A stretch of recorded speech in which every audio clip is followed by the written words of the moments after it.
Good morning. We'd like to welcome you to special edition. My name's Donnie Glover, and we're here with the one and only State Senator Mary Washington. Good morning, Senator. How are you? I'm great. Good morning. I love talking with you, Donnie. We always have great conversations. We have to do it more.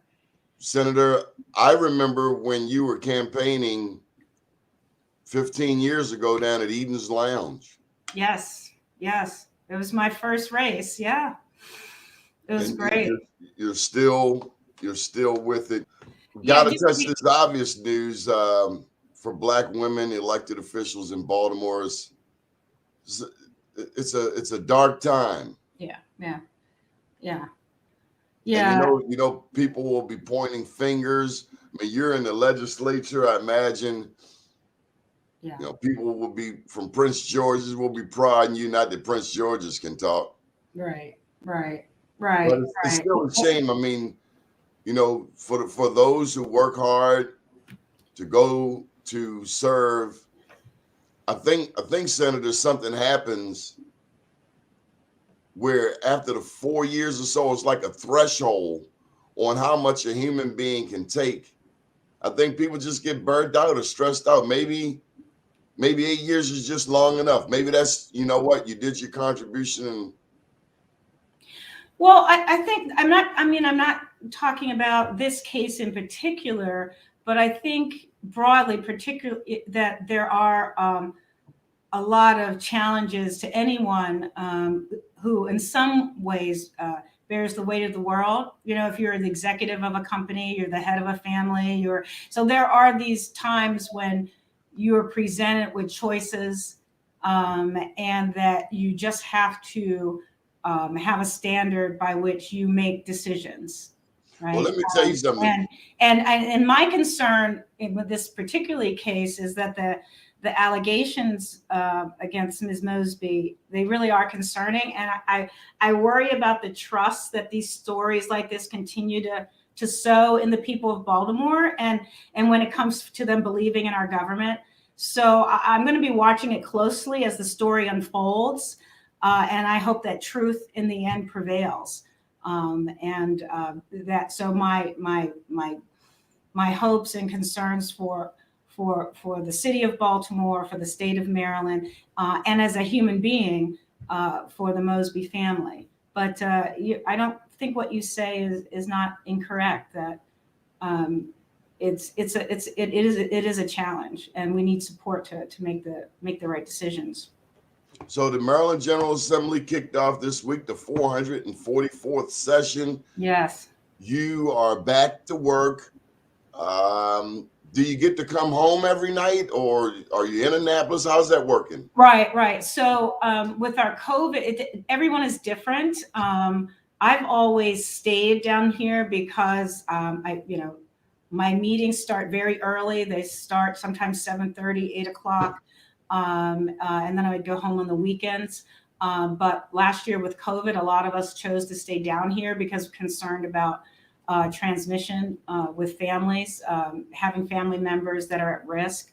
But this year it's a little lighter with the vaccine and being being able to be hyper vigilant. So everybody makes different decisions. But for me, I'm trying to go home every weekend. So that's how it works for me. What's at the top of your agenda this year? And I got to just put this to you. A lot of us regular citizens, we don't understand what the General Assembly does. Of course, there are 2,500 bills, 188 legislators, 47 state senators, 141 state delegates. Mm-hmm. Redistricting has happened. I didn't know Prince George's lost a district. I'm sorry, I wasn't looking at the Prince George's case. I know Baltimore City, we lost two delegates. A delegate from the 44th district. The 44th district is now entirely in Baltimore County, and actually my district, District 43, is now. Let me just say there are two proposals. There's the governor's proposal And there is the proposal of the Joint Legislative Committee of the House and the Senate. We will have hearings on Tuesday on those two bills. Donnie, I'll share with you the link so that if anybody wants to listen to those, to watch those hearings and to compare the two plans. And then the plan, the committee will make a recommendation between the two plans. And then it will go its normal route. It'll go to the Senate first, and we'll debate it in the Senate. And then it'll go to the House, and it'll debate it in the House, and then we will pass it. And so I anticipate that the final lines won't pass, or we won't know until the end of January. But as proposed in both in the governor's proposal, Baltimore City loses a senator as well as 3 delegates. In the House and Senate, we maintain 2 delegates as a sub-district in the 43rd district, and they create a sub-district in Baltimore County. So now my district is District 43A, which will have 2 delegates in the city, and a 43B, which will have 1 delegate. District 44, where Keith Haynes Delegate Haynes had represented, and now there's a new delegate there when he retired. That sub-district has moved entirely into the county. So Baltimore City has lost in any scenario. In one scenario, it loses 2. In another scenario, it loses 4. Now, we mentioned Marilyn Mosby, but I don't want to just gloss over Keith Haynes because he was my delegate. Did he just retire? I'm not familiar with that case. So, well, I can tell you what they're saying on the streets, that there's more than what we're being led to believe. And as a member of the 44th, who never saw Keith Haynes except around campaign time. Right. Well, I did see him in Annapolis. He was putting forth some legislation. You were in the room. Y'all looked at him like he was buck wild crazy. I forgot what it was. He was representing some corporation, but every person in that room looked at him like he had just, jumped off of a moving train. Well, Donnie, that's one of the great things about, being part of a legislative and deliberative body like our democracy, is that anyone can put any idea out there. And then we put our ideas before our peers, and our peers vote on them. So that's the great part. But I want to get to what the key broad of the 22 session is absolutely COVID response and recovery, cannabis, right, climate, the budget, and community safety. So I just want to say those are the 5 big buckets. I'll talk about my bills, but those are the 5 big buckets: COVID response, cannabis, climate, the budget, and community safety. Okay, well, let's go to your committee. You're on Education, Health, and Environmental Affairs. Baltimore City Public Schools. Should we just scrap it and start all over? Because something's wrong. Right. And how this is the part that gets me, and it's the typical Democratic argument. We need more money for the schools. But as a parent, if I gave my child $20 this morning, and he comes back at 12 noon for another $20, any parent worth their salt is going to ask one fundamental question: what you do with the $20 I gave you? Well, actually, maybe I'm a different kind of parent. I would say, first, why do you need another $20? I might consider maybe there's been a change in what I thought $20 would pay for no longer covers that. That would be my first question. Then I'd say, okay, well, you say you need another $20. And if I agree that you need another $20, and if I don't have another 20, maybe we can figure out another solution. And before I jump to the conclusion that my child, who I raised, who I trust, and I trust our educators, No one's perfect. There are a great deal of challenges, particularly in the last year. But in reality, looking at the way that public education, not just Baltimore City, but nationally, has been underfunded, and then our views about what's taking place in the classroom and the needs of the classroom really has changed. But So Senator, that's my the one reaction. challenge I have is that in my community, Sandtown, where Freddie Gray happened, 7 years ago, Yeah, they're closing schools. right. So I'm reporting all of the 21st century school accomplishments, but right here in West Baltimore, Right. like Dorothy Height Elementary, It's a great school. the children in the neighborhood can't even attend the recreation facilities. So who's zooming who? That's the city. So here's the interesting thing. So we have our schools, and that's run by a collaboration between the city and the state. I've always supported that the Baltimore City should have full control of the schools. So you have this kind of mixed situation. And then our recreation centers that are attached to our schools are controlled by the city Department of Recreation. So it's, you've got this. So when it comes to recreation, we need to look at the city. And also, frankly, Donnie, Mr. Glover, our city does not pay, could invest more of local dollars in our education system. So other jurisdictions up to put 30, a lot 30%, more, and 30%. unfortunately, we've depended on state dollars. And again, our revenues are down as a city, and I understand that. But really, we really should be spending more of our general dollars on education. I heard the mayor say that he's not responsible for Baltimore City public schools. And even when I think of Mosby, the state's attorney, and the police commissioner, it's always this finger pointing. Mm-hmm. What I don't hear is the buck stops here. Actually, the last person I heard say that was Ed Norris, just before they carted him off to jail. But he said, as police commissioner, the buck stops here. I hear a lot of finger pointing. It's your fault. It's that we can't lock up low-level crime because the state's attorney won't prosecute. Mm-hmm. The state's attorney said we don't have enough evidence. Meanwhile, I don't know if you know this about Sandtown, we're inundated with this onslaught of addicts who don't look like me and you in a 98% African-American community. They're buying drugs, they're breaking into vacants, they're causing fires, they're stealing, they're selling stolen goods. But if I did the same thing 6 blocks away in Bolton Hill, well, I'll tell you, those good non-Black people in Bolton Hill will certainly call 911 and get me a ride to Central Booking.